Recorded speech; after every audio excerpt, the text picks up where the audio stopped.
पहाड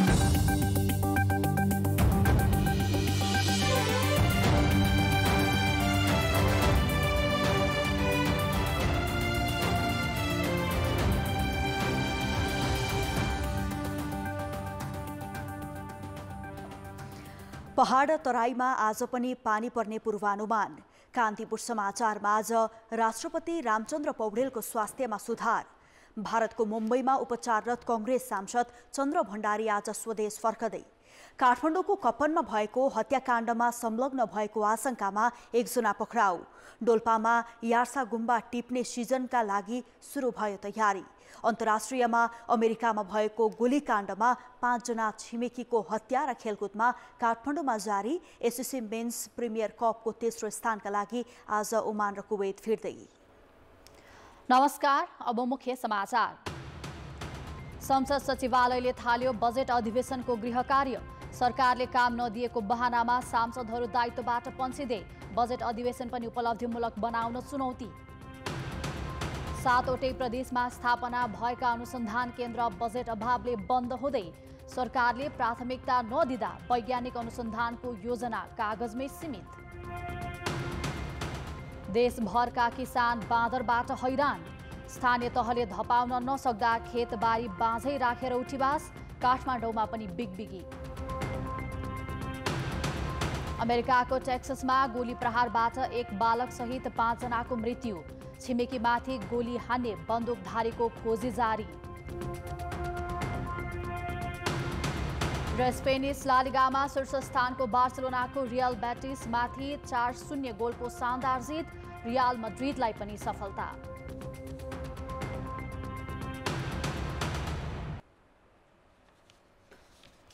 प्रतिनिधि सभाको पहिलो अधिवेशन पुस 25 देखि वैशाख 15 गतेसम्म चल्यो। कुनै पनि दलको बहुमत नरहेको सदनलाई अगाडि बढाउन सहमतिको वातावरण अनिवार्य जस्तै थियो। तर सरकार गठनका बेला दलहरूबीचको समीकरण हेरफेरले सदनभित्र सहमति कायम हुन सकेन। त्यसैको प्रभावले पहिलो अधिवेशनदेखि नै सदन चलायमान भएन।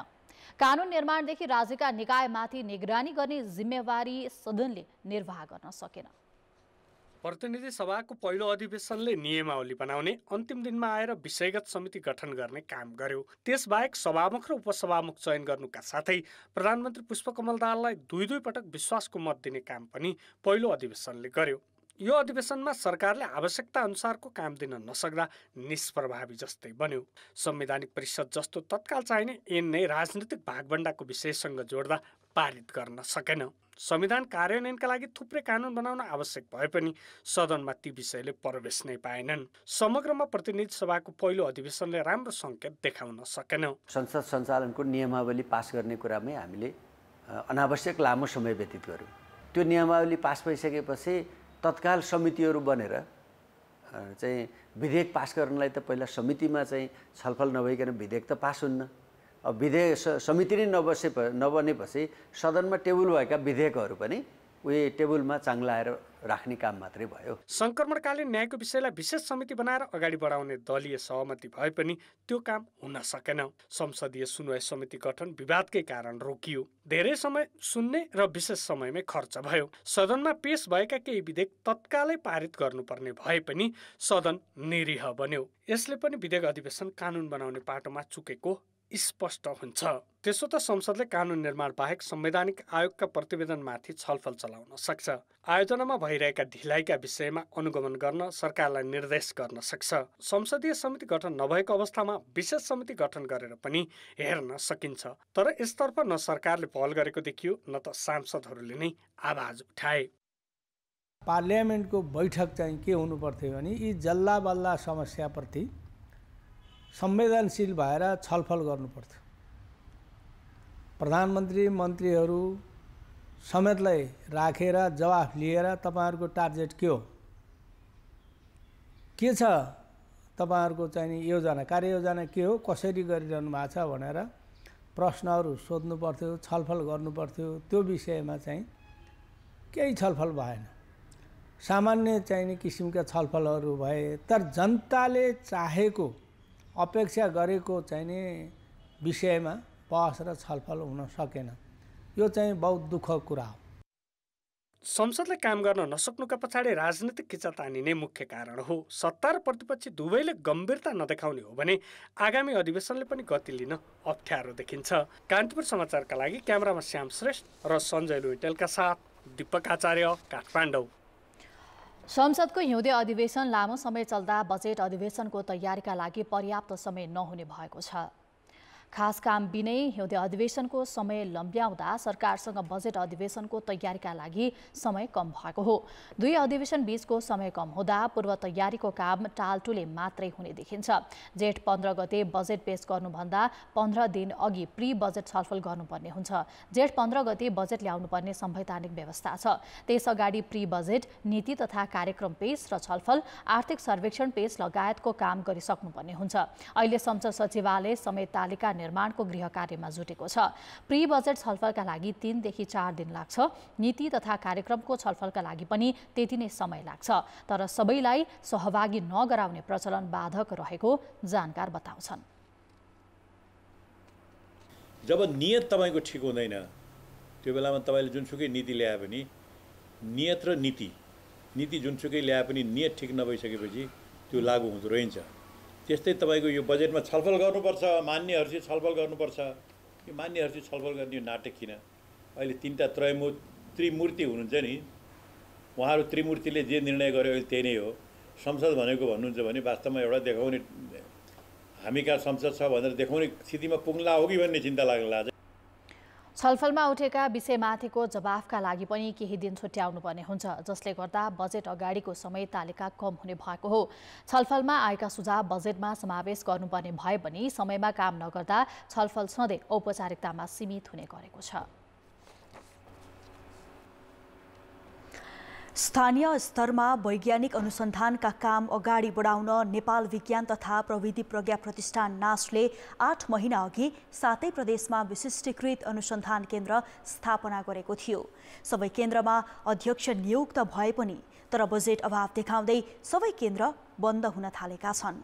सरकारले प्राथमिकतामा नराख्दा वैज्ञानिक अनुसन्धानका कुनै पनि काम अघि बढ्न नसकेको दुखेसो विज्ञहरूको छ।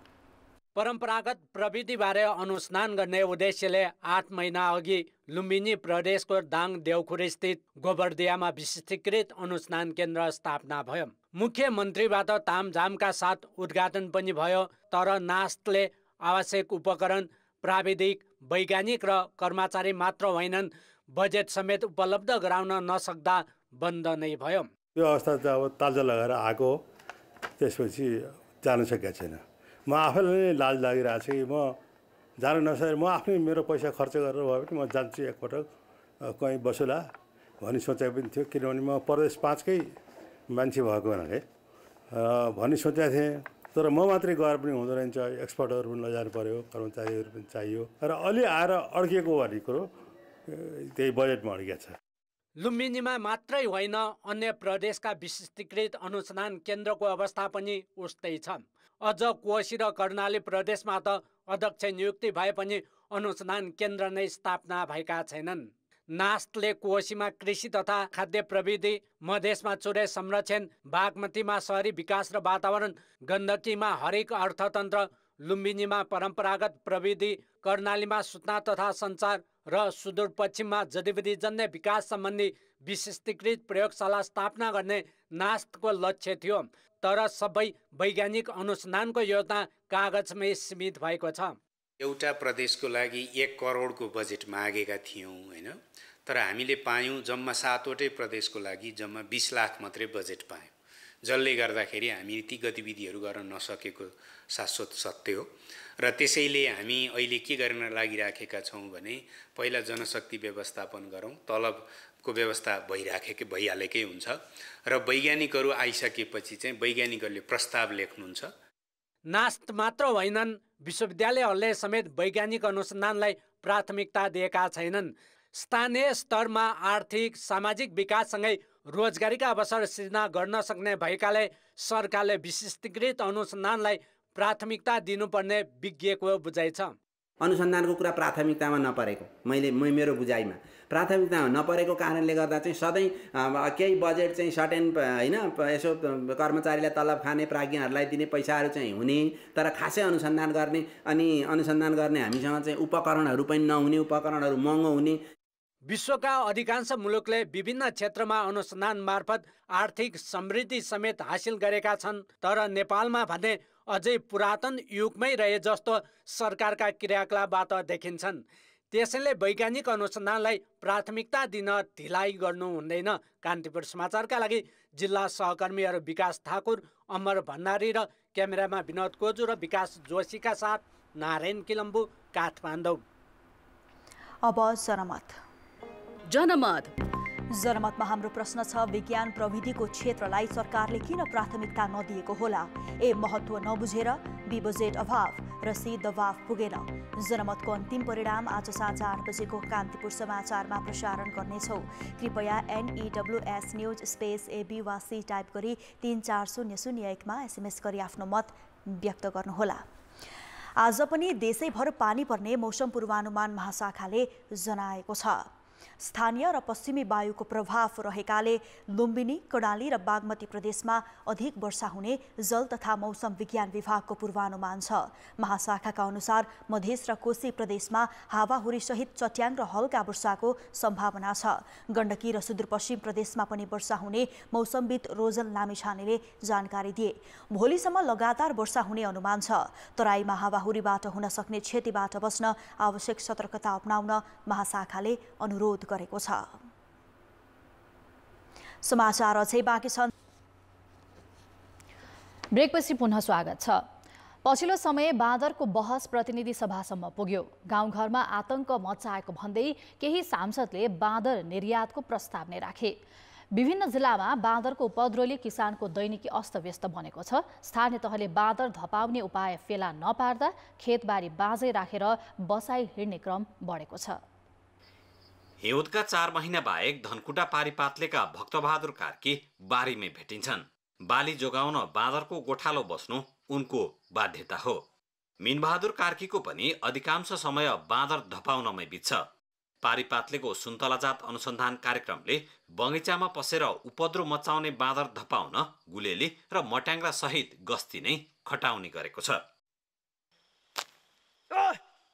बालीनाली, अन्नपात, फलफुल खाने तथा नष्ट पार्ने बाँदरको बिज्याइले किसानदेखि सरकारी अधिकारी समेत आजित छन्।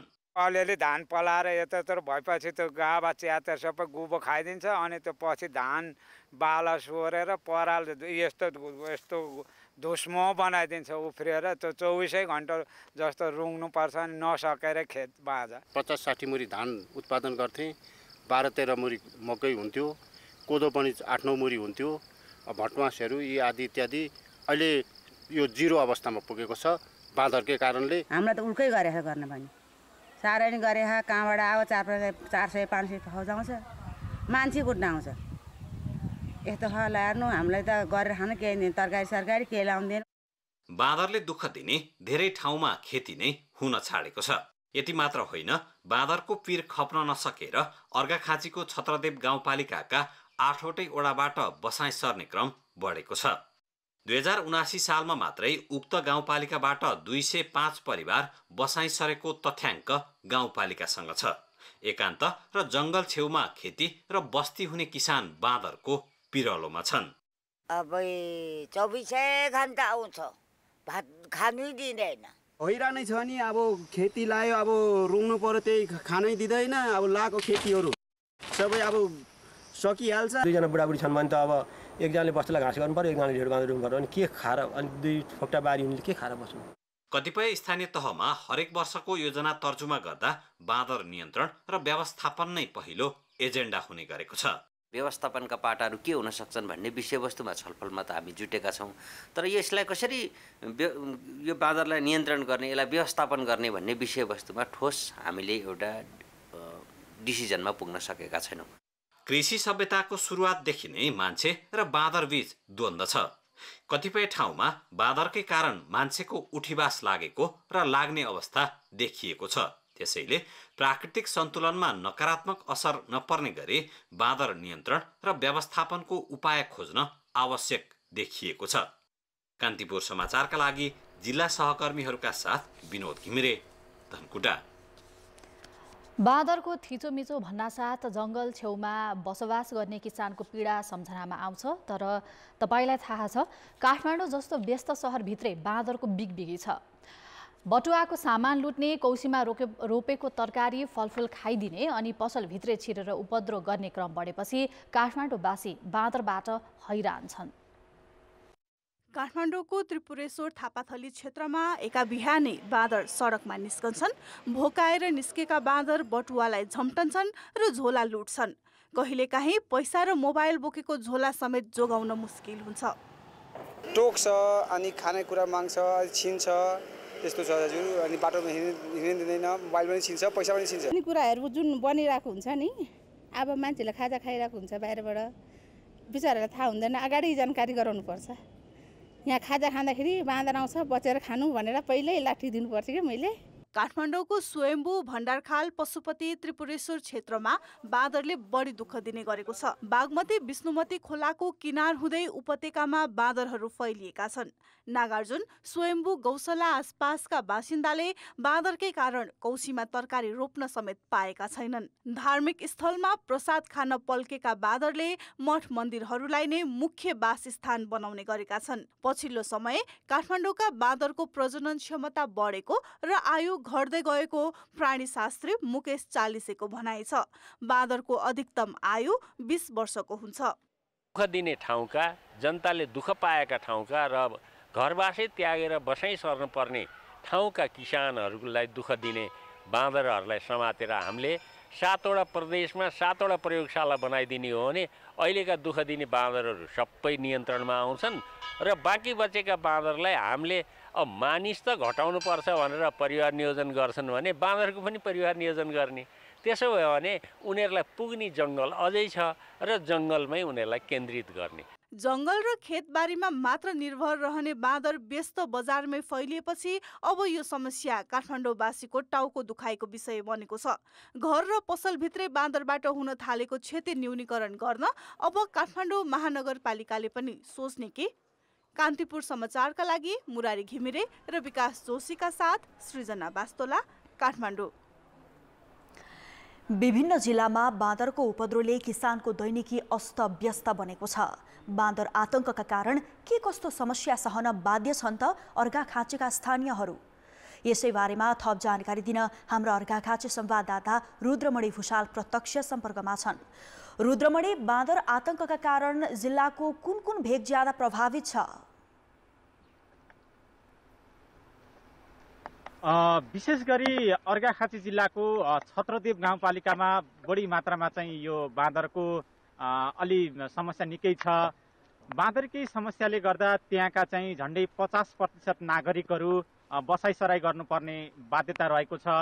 आर्थिक वर्ष जुन चाहिँ 79 वैशाखदेखि चैत मसन्तसम्म चाहिँ 205 परिवारले चाहिँ बसाइसराई गरेको गाउँपालिकाले हामीलाई तथ्याङ्क दिएको छ। खास गरी बाँदरले घरमा रहेका चाहिँ अन्नबालीहरू, मकै, फलफुल लगायतका जुन सामग्रीहरू चाहिँ खाइदिएर चाहिँ हैरानी पारेको छ र यदि ढोकाहरू चाहिँ खुला भयो भने चाहिँ विशेष गरी चाहिँ भित्रको खाना समेत खाइदिएर बाँदरले त्यहाँका स्थानीयहरू आजित बनेका छन्। त्यसै गरी सँगसँगै अर्घाखाँचीका अन्य स्थानीय तहहरूमा पनि बाँदरको निकै समस्या छ।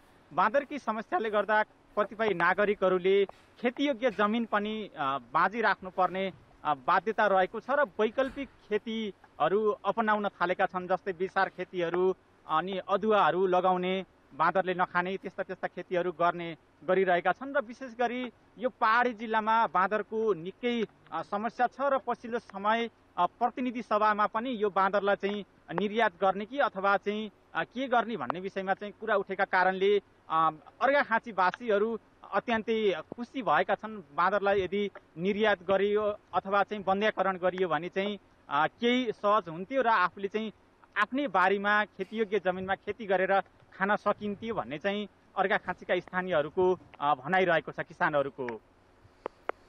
रुद्रमणि, बाँदरले बालीनाली मात्रै सखाप पार्दै आएको छ। यसको आक्रमणका कारण मानिसहरू बिरामी पर्ने, केटाकेटी मानसिक रूपमा त्रसित हुने पनि गरेका छन्। खास गरी बाँदर हेर्नकै लागि गोठालो गएका बेलामा चाहिँ आफ्नो मकै बाली जोगाउनको निम्ति बारीमा गएको बेलामा बाँदर लखड्दा गएको वर्ष अर्घाखाँचीमा टङ्क प्रसाद खनालको चाहिँ 39 वर्षीय खनालको निधन समेत भएको थियो। लडेर सल्लरीमा लडेर उनको चाहिँ मृत्यु भएको थियो भने चाहिँ अन्य चाहिँ कतिपय स्थानीयहरूलाई बाँदरले एक्लै देखेको अवस्थामा चाहिँ गालोमा पनि हान्ने लखट्ने गरेको चाहिँ हामीले चाहिँ स्थानीयहरूले गुनासो गर्नुभएको छ। र चाहिँ यो बाँदरले चाहिँ धेरै ठाउँमा चाहिँ समस्या पारेको छ। छिमेकी जिल्ला पाल्पा, त्यसै गरी गुल्मी, प्युठान लगायतका जिल्लाहरूमा पनि यो पहाडी जिल्लाहरूमा चाहिँ बाँदरले समस्या पारिरहेको छ। र बाँदरको र समस्या चाहिँ देशैभरि नै अहिले चाहिँ समस्या देखिएको छ। विशेष गरी अन्य ठाउँमा पनि जस्तै श्रीलङ्काले बाँदरलाई चाहिँ निर्यात गर्ने भनेको छ। त्यस्तै चाहिँ नेपालमा पनि केही न केही यसलाई निर्यात गर्ने कि अथवा बन्द्याकरण गर्ने भनेर चाहिँ एउटा चाहिँ निश्चित पहल गरिदियो भने चाहिँ आम नागरिकलाई, कृषकहरूलाई चाहिँ सहज हुने अपेक्षा छ यहाँ कृषकहरूको। बाँदर खुल्ला रूपमा हिँडुल गर्न पाउनुपर्ने पशु अधिकार कर्मीहरूको माग एकातिर छ, अर्कोतिर स्थानीय सुरक्षित रहनुपर्ने आवाज पनि उठिरहेको छ। दुवैको अधिकारको संरक्षण गर्न के उपाय उचित हुन सक्ला?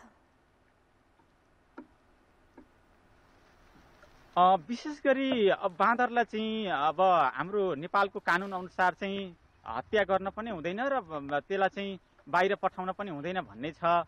तर चाहिँ के देखियो भने स्थानीय तहहरूले बाँदर नियन्त्रणका लागि प्रयास चाहिँ नगरेका होइनन्।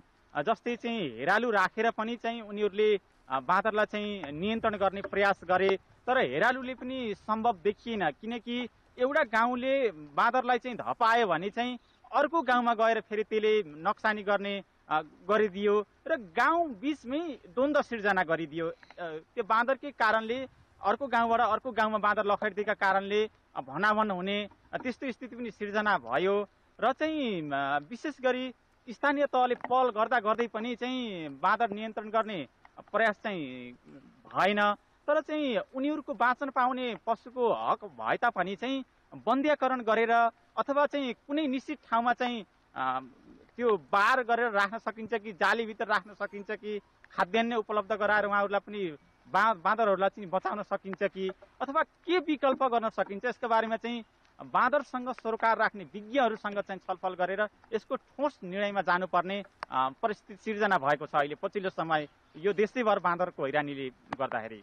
जानकारीका लागि धन्यवाद रुद्रमणि। उनी थिए अर्घाखाँची संवाददाता रुद्रमणि भूषाल। विभिन्न जिल्लामा बाँदरको उपद्रवले किसानको दैनिकी अस्तव्यस्त बनेको छ, यसै विषयमा जानकारी गराउँदै। अब बाँकी समाचार। सामुदायिक विद्यालयको कक्षा 11 र 12 मा पढाउने शिक्षकले पेशागत सुरक्षा र स्थायित्वको माग गरेका छन्। कक्षा 11 र 12 मा अहिलेसम्म सरकारले स्थायी शिक्षकको व्यवस्थापन गर्न नसकेकोमा रोष प्रकट गर्दै शिक्षकहरूले पेशागत सुरक्षा र स्थायित्वको व्यवस्था नगरे आन्दोलन गर्ने चेतावनी दिएका छन्।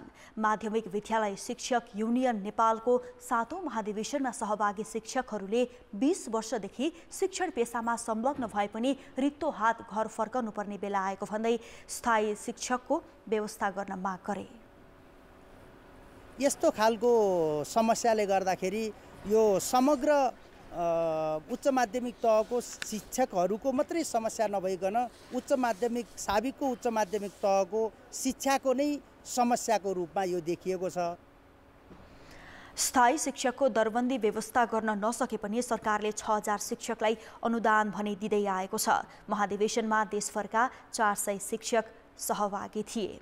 अब जनताको आवाज हामीले 7 प्रदेशमा सोधेका छौं। सामुदायिक विद्यालयको शैक्षिक गुणस्तर सुधार्न के गर्नु पर्ला? जनताको आवाज। राज्यको स्रोतबाट तलब भत्ता खाने सम्पूर्णले चाहिँ सामुदायिक विद्यालयमा एडमिसन गराइदिने हो भने 100% शैक्षिक गुणस्तर सुधार हुन्छ। प्रविधिको प्रयोग गरेर हामीले शिक्षण गर्न सक्यौँ भने विद्यालय व्यवस्थापनलाई उचित ढङ्गले अथवा सही ढङ्गले चाहिँ अगाडि बढाउने हो भने सामुदायिक विद्यालयको गुणस्तर सुधार गर्न सक्छ। सिकाइ सुधार गर्नको लागि चाहिँ कति हार्डवर्क गर्नुपर्छ भन्ने कुराहरू टिचरले पनि प्लानिङ गरेर जानुपर्छ। शिक्षकहरूको चाहिँ क्षमता विकास अत्यन्तै आवश्यक देखिन्छ। जो नानी बाबु हुन्छ घरबाट शिक्षा दीक्षा दिनु त आमाहरूले र बुवाहरूले। विद्यालयमा विद्यार्थी अनुपातमा शिक्षकको व्यवस्थापन हुनुपर्छ। शिक्षकहरूलाई शैक्षिकमूलक तालिम दिनुपर्छ। राज्यले नीतिगत सुधार गर्नुपर्छ। विशेषज्ञहरूले पनि आफ्नो भूमिकाहरू निर्वाह गर्ने। शिक्षकहरूले चाहिँ मनदेखि चाहिँ पढाइदिनु पर्यो। विद्यार्थीको पनि दिमाग अलिकति चेतना ल्याउने कार्यक्रमहरू गर्दै गर्नुपर्छ। शिक्षकले पनि यो मेरो चाहिँ जिम्मा हो भन्ने कुरा चाहिँ आफ्नो मनन गर्नुपर्छ। योग्यता भएको सरको व्यवस्थापन गर्नुपर्छ। विद्यालय व्यवस्थापन र हेडमास्टरहरूको उत्तिकै भूमिका हुन्छ। शिक्षक कति टाइममा आउँछ आउँदैन त्यसको पनि निगरानी राख्नुपर्छ। शिक्षकहरूको एकदम कमी छ किनकि एउटै शिक्षकले मात्र यहाँ 3-4वटा सब्जेक्ट ह्यान्डल गरिरहन्। अभिभावक शिक्षक र विद्यार्थीको जुन त्रिकोणात्मक सम्बन्ध छ नि यसलाई संस्थागत रूपमा अगाडि बढाउँदै लग्नु पर्यो। अभिभावकले पनि स्कुलमा गएर आफ्नो बालबच्चाको बारेमा केही सोधपुछ गर्नुभयो भने विद्यालयहरूमा शून्य राजनीति प्रभाव अथवा चाहिँ राजनीतिक प्रभाव चाहिँ शून्य बनाउन सकियो भने पक्कै पनि गुणस्तर सुधार गर्न सकिन्छ। विद्यालयको भौतिक संरचनाहरू सुविधा सम्पन्न हुनुपर्छ। खेल मैदान र खेलौनाहरू पर्याप्त मात्रामा हुनुपर्छ। परिस्थिति अनुसार आफ्नो पेशागत अभिवृद्धि गर्नेदेखि लिएर विद्यार्थीलाई पनि कसरी बुझाउन सकिन्छ भन्ने अध्ययन गर्न आवश्यक छ। स्थानीय तहबाट रेगुलर रूपमा अनुगमन हुनुपर्छ। अभिभावकहरूलाई सचेतना जगाउनु पर्ने हुन्छ। अभिभावकहरू सचेत हुनु पर्यो। मावि तहको मावि, निमावि तहको निमावि, प्रावि तहको प्रावि टिचर हुन नै पर्छ।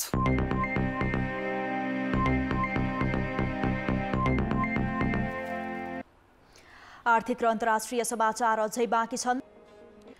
एक वर्षदेखि बङ्गुर सुँगुर र बदेलमा महामारीकै रूपमा देखिएको अफ्रिकन स्वाइन फिभरको महामारी कम नहुँदै पुनः गाई भैँसीमा लम्पी स्किनको महामारी फैलिएको छ। झिङ्गा, लामखुट्टे र किर्नाबाट सर्ने यो रोग नियन्त्रण गर्न सरकारलाई धौधौ परेको छ। पशु सेवा विभागका अनुसार गाई भैँसीमा देखिने लम्पी स्किन रोग एक वर्षमै 30 जिल्लामा फैलिएको छ। यो रोगबाट करिब 3300 गाई भैँसी बिरामी भएको पशु सेवा विभागको तथ्याङ्क छ। विभागमा दर्ता तथ्याङ्क भन्दा धेरै गाई भैँसीमा यो रोग लागेको अनुमान छ। यस्तो रोग लागेको पशुले दुध कम दिने, तौल घट्ने र मर्ने गरेका छन्। पशु सेवा विभागका अनुसार मकवानपुर र पाल्पामा मात्र 60 भन्दा बढी गाईवस्तु मरेका छन्। यसै पनि गाई भैँसीको उत्पादकत्व कम भइरहेका बेला यो रोगले झन समस्या देखाएको छ। तुइन्छ पनि भनिएको छ, बाजोपन हुन्छ भनिएको छ यस्तो रोग लागेकोहरूलाई, अनि त्यो समस्या त किसानलाई ठुलो समस्या हो नि। 2077 साउन यता पहिलोपटक देखिएको यस रोगले अहिले महामारीकै रूप लिएको छ। नियन्त्रणमा ल्याउन समस्या भएपछि सरकारले खोप आयातमा अनुमति दिनेदेखि आफै खोप उत्पादनसम्मको तयारी गरेको छ। तत्कालका लागि भने जैविक सुरक्षामा ध्यान दिन सुझाइएको छ।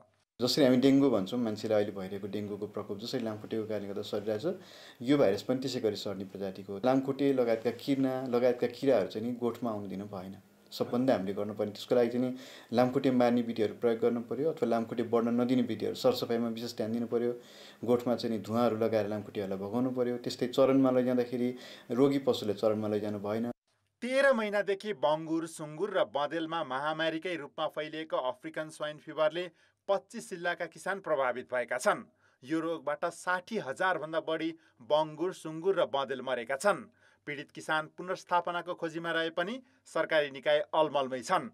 मासुको लागि उत्पादनको लागि हामीलाई चाहिँ यो अलिकति व्यवस्था राज्यले राम्रो व्यवस्था गरिदियो भने चाहिँ राम्रो हुन्थ्यो। स्थानीय तहमा जाने सशर्ततर्फ जाने कार्यक्रमहरू छ, त्यसमा चाहिँ त्यस्ता रोग देखा परेका पालिकाहरूमा चाहिँ त्यस्ता हाम्रा किसानहरू पीडित किसानहरूको लागि चाहिँ पुनर्स्थापना गर्ने प्रकृतिका कार्यक्रमहरू गर्नको लागि हामी प्रस्ताव गर्ने हामीले मन्त्रीज्यूसँग नि यो कुरा जानकारी गराएका छौँ। त्यस्तै बाख्रा तथा भेडामा देखिने इन्टरोटोक्सिमियाबाट किसानले धेरै क्षति बेहोर्नु परेको छ। पशु सेवा विभागका अनुसार पछिल्ला 9 वर्षमा पशु बिमाको दायरा 1% पनि पुग्न सकेको छैन।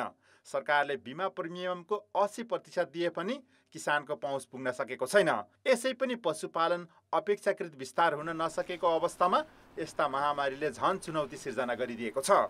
कान्तिपुर समाचारका लागि जिल्ला संवाददाताहरूको सहयोगमा क्यामेरामा मुरारी घिमिरेका साथ सुमन पन्थ, काठमाडौँ।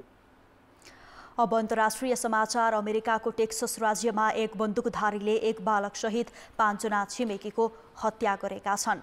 आफ्नो घरको आँगनमा अभ्यास गरिरहेका बन्दुकधारीलाई छिमेकीले राइफल चलाउन रोक्न भनेपछि ती व्यक्तिले 8 वर्षीय बालकसहित 5 छिमेकीलाई गोली हानेर हत्या गरेको प्रहरीले जनाएको छ। बन्दुकधारीको गोली प्रहारबाट घरमा रहेका अरू 5 जना भने भागेर बाँचेका थिए। AR-15 शैलीको राइफल प्रयोग गर्ने 38 वर्षे फ्रान्सिस्को ओरोपेजाको प्रहरीले खोजी गरिरहेको छ। उनीमाथि 5 जनाको हत्याको आरोप लगाइएको छ। अमेरिकामा व्यक्तिगत रूपमा हतियार राख्न पाउने कानुन छ, तर त्यसको दुरुपयोगले वर्षेनी धेरैको ज्यान जाने गरेको भन्दै विरोध पनि भइरहेको छ। समाचार अझै बाँकी छ। ब्रेकपछि पुनः स्वागत छ।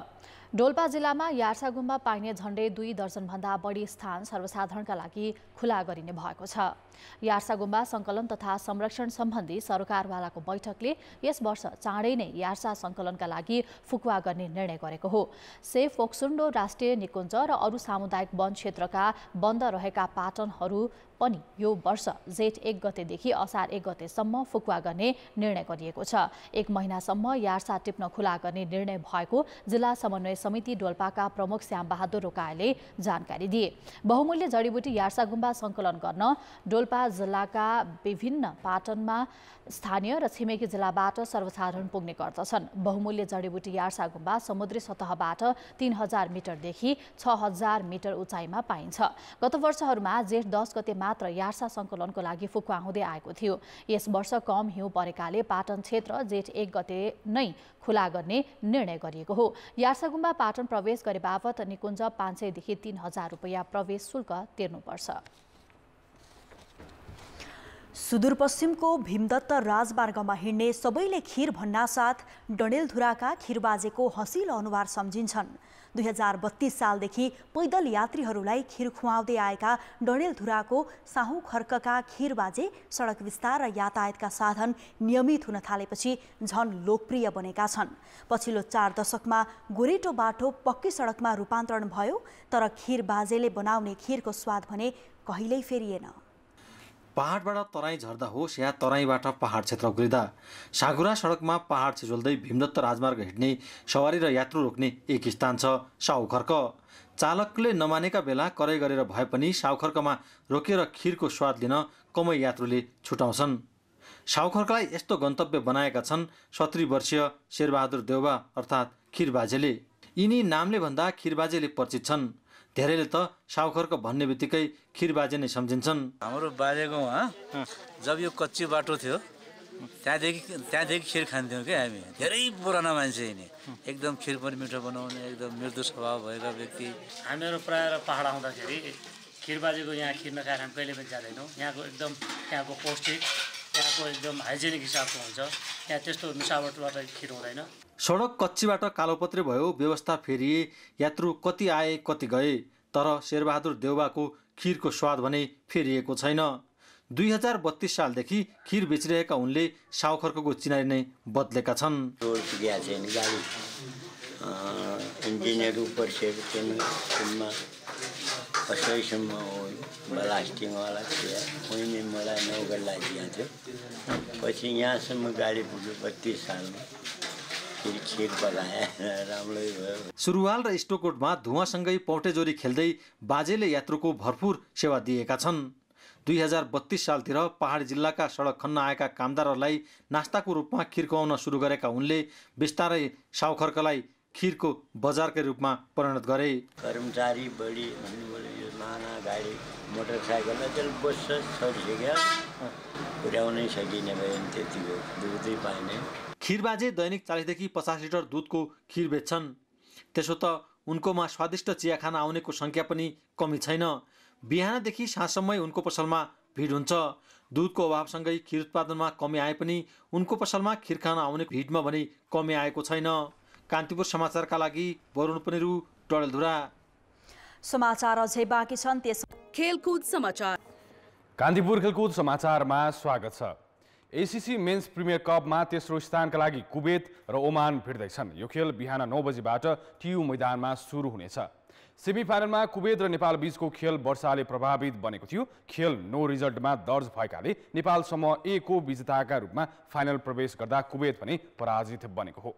यता ओमान पनि वर्षाका कारण फाइनल प्रवेशका लागि वञ्चित भएको हो। मुलपानी मैदानमा 237 रनको लक्ष्य पछ्याउँदै जवाफी ब्याटिङमा उत्रिएको ओमानले 43 ओभरमा 190 रन बनाउँदा पानी पर्न थालेको थियो। भारी वर्षा भएपछि खेलको निर्णय डीएलएस मेथडबाट हुँदा ओमान पछि परेको हो।